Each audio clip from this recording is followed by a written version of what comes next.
오늘도 주님을 사모하며 수요 저녁 기도에 나오신 여러분을 축복합니다. 어제 새벽은 10도였는데 오늘 새벽에 봤더니 기온이 3도까지 이렇게 떨어지는 걸 보면서 가을이 점차 깊어져 감을 느낍니다. 한절기에 감기 조심하시기 바랍니다. 저희 가정은 막내 리온이가 감기에 걸려서 차츰차츰 온 가족이 걸려가고 있는데 이 감기가 이게 열이 나진 않는데 이게 기침이 오래 간다고 병원에서 얘기하더라고요. 그러니까 저도 감기에 걸렸는데 감기에 걸리니까 막 귀찮고 막 기운이 빠지고 막 이런 기분입니다. 그런데 이게 특히 어르신분들은 기침 많이 하면 안 좋으시니까 감기 조심하시기 바랍니다. 유대인 부모들은 자녀들에게 세 가지 종류의 사람을 가르친다고 합니다. 첫째는 질병 같은 사람입니다. 병은 멀쩡한 사람을 고통스럽게 만들고 심하면 죽게 만듭니다. 그래서 대할수록 마음이 힘들어지고 또 피하고 싶어지는 이런 사람들을 질병 같은 사람이라고 가르친다고 합니다. 둘째는 치료제 같은 사람입니다. 병이 생겼을 때 약이 필요하듯이 우리가 평소에는 필요 없지만 어려울 때, 어떤 일이 생겼을 때 도움을 받을 수 있는 사람이 바로 치료제 같은 사람입니다. 살다 보면 반드시 필요한 사람, 그것이 바로 치료제 같은 사람입니다. 세 번째는 식사 같은 사람이라고 합니다. 하루라도 빼먹어서는 안 되고 정기적으로 만나야 힘이 나는 사람을 말합니다. 만나면 기쁘고 힘이 나기에 마음이 든든하고 행복한 인생을 위해서는 가장 필요한 사람이 바로 이 세 번째 식사 같은 사람이라고 합니다. 그래서 유대인들은 첫 번째 이 질병 같은 사람은 멀리하라고 가르치고, 두 번째 사람은 이 치료제 같은 사람은 알고 지내라고 이렇게 이야기해주고, 세 번째 사람은 가까이 두고 벗으로 삼으라고 가르친다고 합니다. 예수님께서는 우리에게 세상 사람들의 이웃이 되라고 말씀하셨습니다. 어려운 이웃을 외면하지 않고 손수 돕는 사람이 진정한 이웃인 줄 믿습니다. 우리 교회 성도님들은 이 치료제 같은 사람, 식사 같은 사람이 되어서 사람들이 필요로 할 때 진정한 이웃으로 다가가는 자들이 되기를 주님의 이름으로 축원합니다. 오늘도 말씀을 통하여 은혜 받으시고 은혜 받은 말씀대로 살아가는 저와 여러분이 되기를 소망합니다. 인간은 독립적으로 존재할 수 없도록 지음을 받은 존재입니다. 불확실한 존재입니다. 인간은 항상 누군가를 의존하도록 지음받았습니다. 어떤 사람들은 나는 나만 믿는다, 나는 이 세상에 혼자도 충분히 살아갈 수 있다 라고 말하지만, 실제 그 사람들의 삶을 살펴보면 이미 그 사람들은 다른 사람들을 의존하면서 살아가고 있음을 볼 수 있습니다. 단지 다른 사람들과 서로 의존하면서 살다 보니까 더불어 산다라고 이렇게 표현할 수 있겠지만, 실상 뜯어보면 인간은 다른 누군가를 의존하며 살아갈 수밖에 없는 존재들입니다. 예전에 교과서에 도덕 교과서였던 걸 기억하는데 늑대 소녀 이야기가 나온 적이 있습니다. 사람들에게 떨어져서 늑대에 의해서 키움을 받았던 늑대 소녀입니다. 정말 이 늑대 소녀를 발견했을 때 이 늑대 소녀는 정말로 늑대와 같이 사족 보행을 했다고 합니다. 그리고 말은 할 수 없지만 늑대의 울음소리를 정말로 내는 그런 울부짖는 그런 소녀였다고 합니다. 인간과 떨어져 있다고 해서 그가 스스로 자라갔냐? 그것이 아닙니다. 그는 늑대를 의존해서 살아가는 존재가 되었다고 합니다. 이처럼 인간은 반드시 누군가를 의존하며 살아갈 수밖에 없는 불확실한 존재입니다. 예전에 옛날 드라마를 보면 권선징악이 뚜렷했습니다. 그래서 착한 사람은 한없이 착하고 나쁜 사람은 한없이 나빴습니다. 그래서 나중에 착한 사람이 복수를 하면 그걸 보는 시청자들은 이제 속이 후련해지는, 시원해지는 그런 드라마를 만들었다고 합니다. 하지만 점차 인간은 한없이 착할 수도 없고 한없이 나쁠 수도 없다. 그냥 상황에 따라 다 각기 다른 환경에 따라 착할 때도 있고 나쁠 때도 있는 그런 것이 인간이다라는 이런 존재라는 것이 이제 드라마에 점차 반영하기 시작했습니다. 그래서 이제 주인공조차도 한없이 착한 것도 아니고 한없이 나쁜 것도 아닌 그런 주인공으로 만들어지게 되었습니다. 요즘 드라마는 그래서 이 선악이 불분명한 그런 인간이 주인공이 되는 그런 드라마 작품을 그려낸다고 합니다. 요즘 제가 주일 오전에 버스로 차량 운행을 하는데 6학년 여자아이들이 이 버스 타고 싶다고 이렇게 얘기해서 2주째 지금 같이 버스 운행을 하고 있습니다. 그러면서 제가 이제 성도님들 타시면 반드시 인사하라고 이렇게 가르칩니다. 예전에 남자아이들이 탔을 때 이제 그 아이들은 이제 성도님 타시면 낮은 목소리로 안녕하세요 이렇게 이야기합니다. 근데 확실히 이 여자아이들, 특히 6학년 텐션이 가장 높은 그 6학년 여자아이들은 성도님들이 타시면 도레미파솔라 하고 안녕하세요 이렇게 얘기합니다. 그러면 타시는 어르신분들도 좋아서 칭찬해 주시고 이렇게 하면서 요즘 버스 운행을 하는데, 그 중에 한 명이 코로나가 시작된과 동시에 부모님이 걱정이 되셔서 부모님이 믿지 않으시다 보니까 이제 교회에 보내지 않으셨다가 이제 2주째 요즘 다시 이제 교회에 보내주시는 그런 아이가 한 명 있습니다. 매주일 빠지지 않고 열심히 교회에 참석하고 있는데, 이제 아이들도 오랜만에 보다 보니까 이제 서로에게 버스 안에서 서로에게 이제 질문을 합니다. 어떻게 지냈고 뭐 이런 얘기 하다가 아이들이 너 MBTI가 뭐야? 라고 물어봅니다. 6학년 아이들끼리, 여자아이들끼리 이제 질문합니다. MBTI가 뭐야? MBTI가 참고로 말씀드리면 마이어하고 브릭스라는 심리학자가 만들어낸 성격 유형 검사입니다. 그런데 그렇게 질문은 한 너 MBTI가 뭐야? 라는 이 질문에 한 명도 빠짐없이 자기의 MBTI가 뭔지 다 알고 있습니다. 이게 왜 그러냐면 사실 제가 20년 전에 제가 대학을 다닐 때 제가 그때도 했던 검사입니다. MBTI라는 검사가. 근데 요 근래 엄청나게 유행이 됐습니다. MBTI라는 이 성격 검사가. 그러다 보니까 이 초등학생 아이들조차도 자신이 어떤 성격을 갖고 있는지 아이들에게 물어보면 바로바로 이야기할 정도입니다. 그런데 한 아이가 이렇게 말합니다. 자기가 검사를 해봤는데 며칠간 밖에를 계속 돌아다니다가 막 기분이 업돼서 했던 검사하고 한번 며칠간은 방학 동안에 며칠간 이렇게 집에만 있다가 우울한 기분에 했던 이 검사가 너무나 다르게 나왔다는 겁니다. 맞습니다. 아무리 오래된 이 검사라 할지라도, 아무리 유명한 이 검사라 할지라도 그냥 참고 자료로 쓰일 뿐이지 그것을 통해서 인간을 어떻게 규정할 수는 없습니다. 왜냐하면 사람마다 너무나 다르고 너무나 다양하기 때문입니다.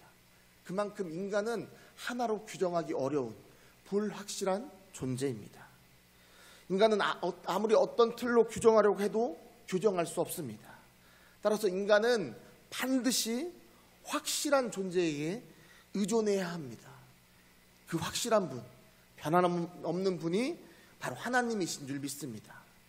인간은 하나님께로 인도함을 받아야 됩니다. 하나님의 말씀을 순종하며 살아가야 합니다. 그렇게 하나님의 인도하심을 받고 하나님께 순종하면 염려한 일도 없어집니다. 그래서 성경에 나오는 수많은 의인들은 철저하게 하나님의 인도하심을 따라 살며 순종하며 사는 것을 볼 수 있습니다. 그리고 확실한 하나님을 의지하며 살아갈 때 그때서야 비로소 인간은 기쁨과 평안을 누리며 살아가게 됩니다. 그러나 그들도 단번에 그런 인생을 산 것이 아닙니다. 창세기 14장에 보면 롯이 포로로 붙잡혀가는 장면이 나옵니다. 아브라함은 자신의 집에서 훈련시킨 318명의 이 훈련된 이 종들과 또 그와 동맹을 맺은 자들과 함께 쫓아갑니다. 숫자적으로는 감히 상대할 수조차 없을 정도로 적은 엄청난 그 숫자를 가지고 있는 무리들이었습니다. 군대들이었습니다. 무려 강대국 4개의 나라가 연합해서 쳐들어왔기 때문입니다. 그러나 아브라함과 그의 일행들은 밤에 급습을 합니다. 그래서 그들을 쳐부수고 롯과 그의 재산뿐만 아니라 그들이 빼앗아갔던 모든 것들을 되찾아옵니다. 아브라함과 그 일행들이 되찾아서 다시 돌아왔을 때 소돔왕이 나와서 아브라함을 영접합니다. 그러면서 그에게 이렇게 말합니다. 당신이 되찾아온 사람들은 내게 주시기 바랍니다. 대신 당신이 빼앗아온 모든 재물은 당신이 가져가시기 바랍니다. 그때 아브라함이 하나님께 맹세를 하면서 소돔왕에게 이렇게 말합니다. 혹시나 당신 때문에 내가 부자가 되었다고 말할까봐 나는 어떠한 재물도 취하지 않겠습니다 라고 말합니다. 여러분, 이것은 엄청난 믿음의 선포입니다.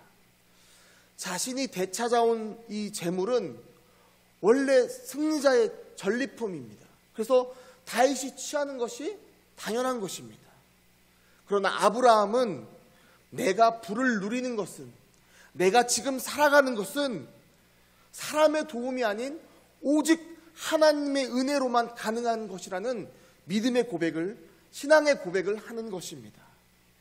이것이 바로 완전하신 하나님 아버지에게 의존하는 삶입니다. 뿐만 아니라 그 고백을 자신의 삶의 현장에서 다른 모든 사람들이 마중 나왔던 그 현장에서 믿음으로 선언한다는 것은 그들에게 하나님이 어떠한 분인지를 전하는, 복음을 전하는 선포와도 같았습니다.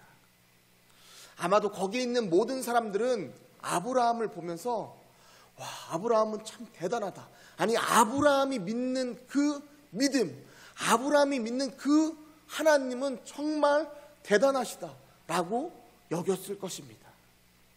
한마디로 엄청나게 폼나는 행동이었습니다.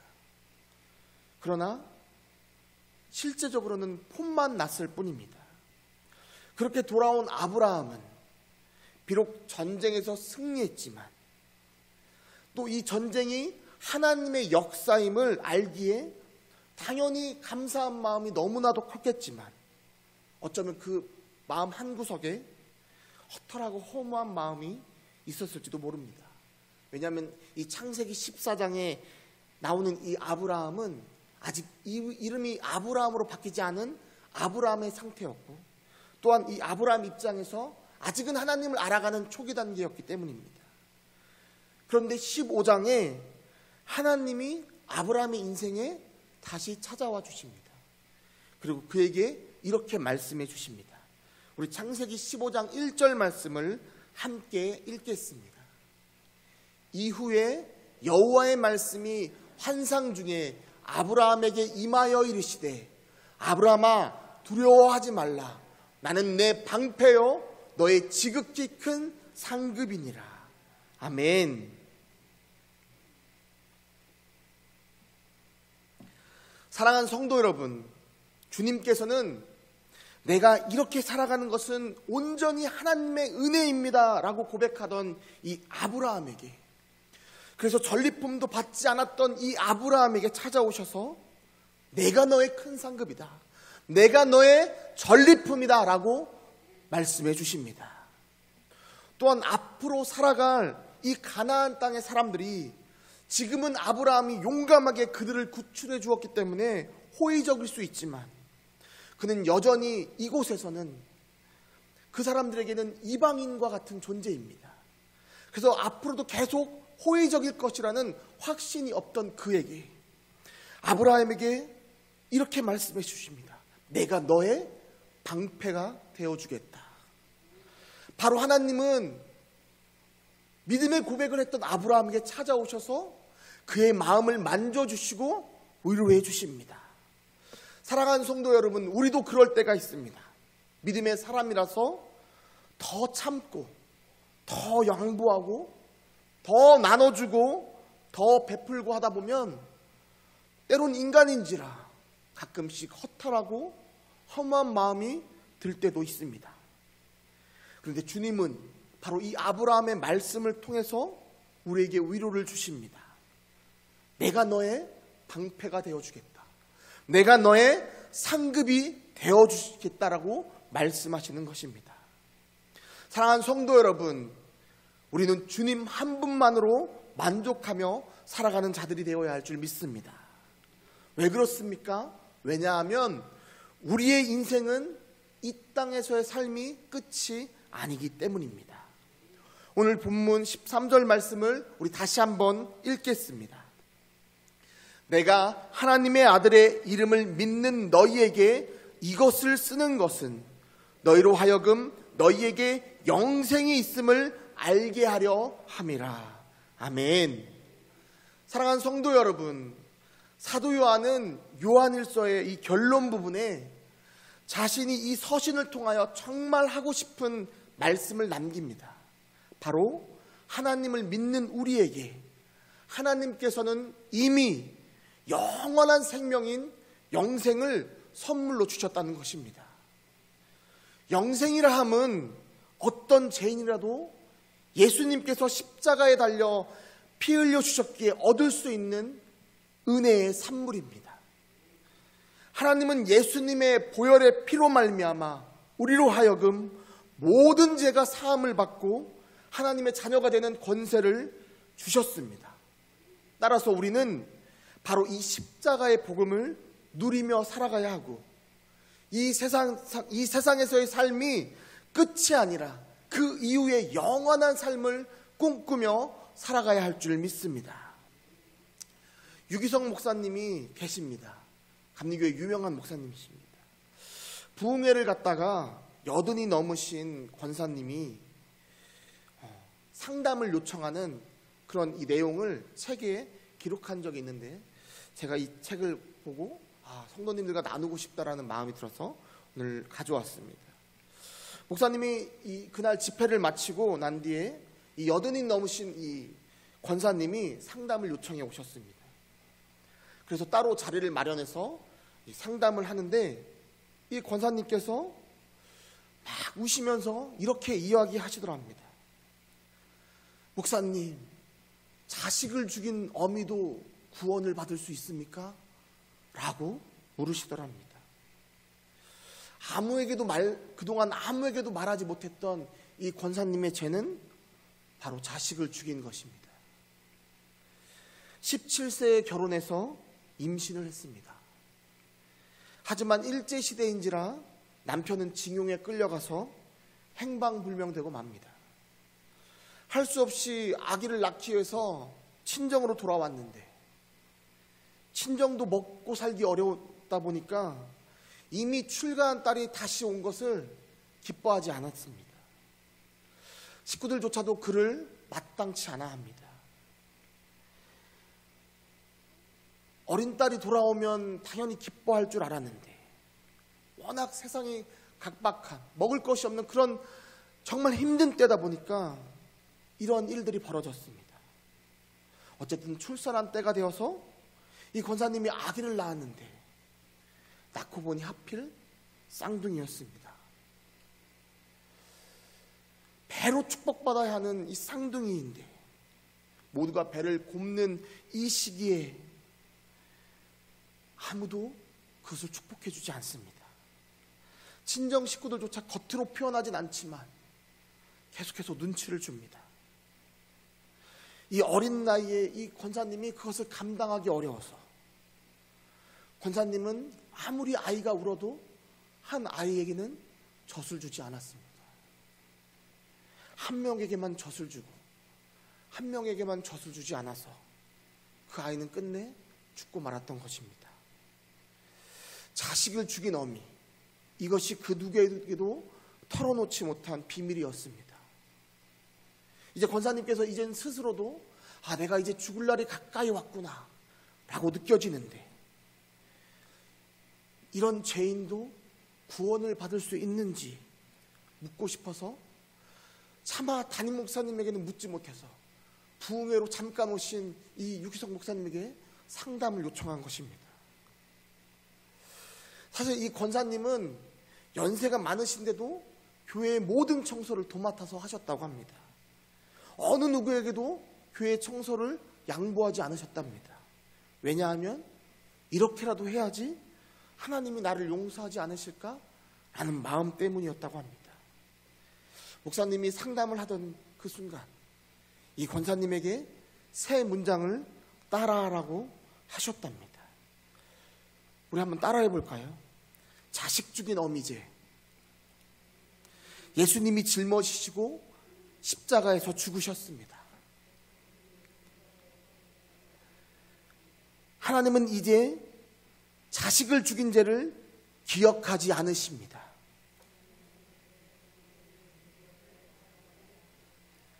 자식을 죽인 어미이지만 하나님은 하나님의 딸로 삼으셨습니다. 제가 여러분에게 따라하라고 했을 때 여러분은 바로바로 따라하셨죠. 그런데 상담이 마칠 때 이 세 마디를 하기 위해서 이 권사님은 수많은 시간을 들여서 이 세 마디를 울면서 하셨다고 합니다. 이 세 마디를 하는데 많은 시간이 걸리셨습니다. 그리고 80이 넘은 권사님은 그렇게 한참을 우셨다고 합니다. 후에 그 교회 담임 목사님이 유기성 목사님에게 하는 말이, 그 권사님이 그렇게 환하게 웃는 모습을 자신이 처음 봤다라고 말했다고 합니다.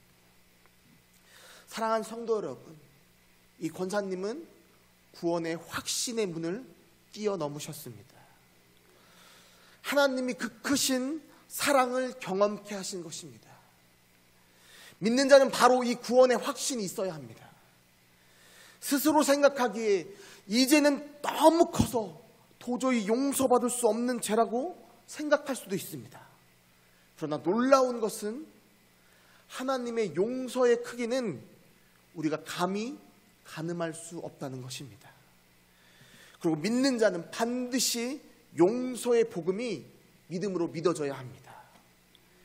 이것은 꼭 자신에게만 해당되어지는 것이 아닙니다. 그것은 상대방에게도 마찬가지입니다. 상대방이 아무리 큰 죄를 지었다 할지라도 그가 회개하고 예수님을 영접하면 하나님은 그 죄를 용서하시고 다시는 그 죄를 기억하지 않으십니다. 우리 히브리서 10장 17절 말씀을 함께 읽겠습니다. 또 그들의 죄와 그들의 불법을 내가 다시 기억하지 아니하리라 하셨으니. 그렇습니다. 주님은 분명히 우리의 죄와 불법을 기억하지 않겠다라고 말씀하셨습니다. 사랑하는 성도 여러분, 하나님은 신실하신 분이십니다. 그러하기에 진리 되신 하나님께서 하신 이 말씀은 변함이 없으십니다. 주님께서 우리에게 가르쳐 주신 이 기도를 보면 다음과 같이 말씀하고 계십니다. 마태복음 6장 12절 말씀도 함께 읽겠습니다. 우리가 우리에게 죄 지은 자를 사하여 준 것 같이 우리 죄를 사하여 주시옵고. 아멘. 이 말씀 또한 내가 너의 죄를 기억하지 않고 용서할 테니 너 또한 다른 사람을 아버지의 마음으로 바라보고 용서하라는 말씀이십니다. 여전히 하나님의 말씀은 변함이 없으십니다. 그런데 하나님께서 용서하시고 죄와 불법을 기억하지 않겠다고 말씀하셨음에도 불구하고 굳이 우리가 그것을 다시 꺼내어서 스스로 죄책감에 빠져 살면 과연 누가 좋아할까요? 우리 아버지 되신 하나님이 좋아하실까요? 아닙니다. 절대 아닙니다. 그것은 철저하게 사탄이 좋아하는 것입니다. 바라옵기는 이제는 말씀을 누리며 사는 저희가 되기를 소망합니다. 우리에게는 그럴 만한 자격이 있습니다. 우리의 행동 때문에 그런 자격이 생긴 것이 아니라 하나님께서 자녀로 삼아주셨기 때문에 하나님의 전적인 은혜로 우리에게 그런 자격이 생긴 것입니다. 우리 하나님은 실수하지 않으신다네 이 찬양 함께 하시겠습니다.